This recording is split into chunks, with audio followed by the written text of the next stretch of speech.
Can you jump to the letter that makes the sound ah? Ah. Yeah. Which letter does this one go with? The bear. Bear.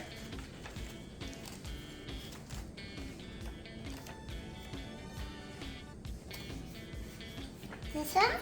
Yes! Perfect. Perfect!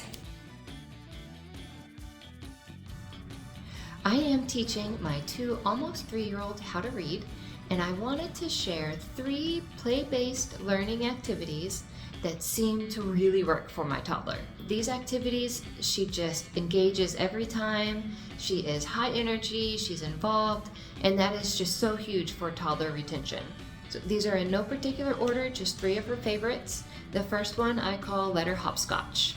Super easy setup. All you do is you just write out some letters. You can do it with chalk on your back patio. You can do it with construction paper inside, but you just scatter the letters out. You can call out the letter. You can call out the letter sound.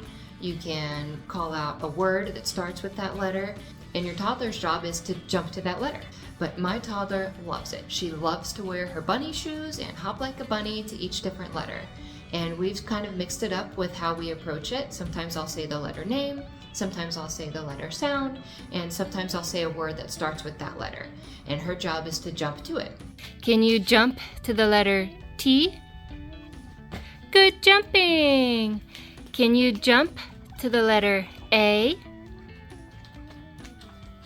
Awesome job! Can you jump to the letter that makes the sound ah? Ah. Yay! Can you jump to the letter that makes the sound S? Snake? Yeah, like a snake.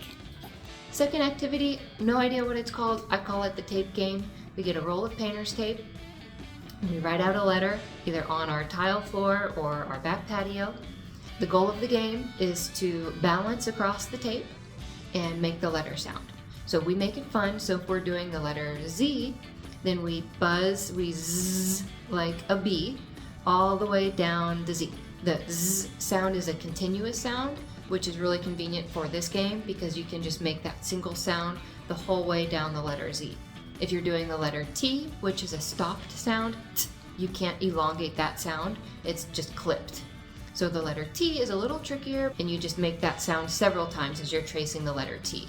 So for the letter T, we tiptoe. We tiptoe, tiptoe. And we'll make that sound as we trace the letter T with our tiptoes. Again, super fun game, very simple setup. My toddler loves it. She loves the balance. She loves the sound making. You can be really creative with the things that you're doing to foster that retention.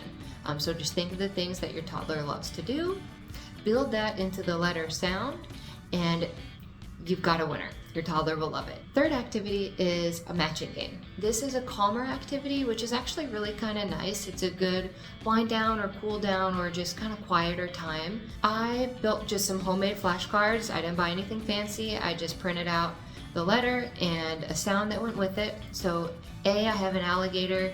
B, I have a bear. And the way we set it up is I'll lay out all the letters and I'll say, okay, this is letter A, it makes the sound ah, and we'll just go through each letter and review it and make sure it's fresh on her mind. And then I'll hand her a picture of, it's typically an animal, she's an animal girl, but I'll hand her a picture of an animal and I'll say, okay, this is an elephant. It starts with the sound eh. What letter makes that sound? And then her job is to pair that elephant with the letter E. Which one does that go with? That's the cat. Cat. Perfect. Perfect. Okay, what about this one? That's an alligator. Perfect. Awesome job. This is a dog. This one? Yes. With toddlers, so much of it is guided work. Reading is a learned skill. And every activity that you do, everything that you're teaching right now, it has to be very explicitly taught so that they're learning it the right way, there's no confusion, and they have that step-by-step approach.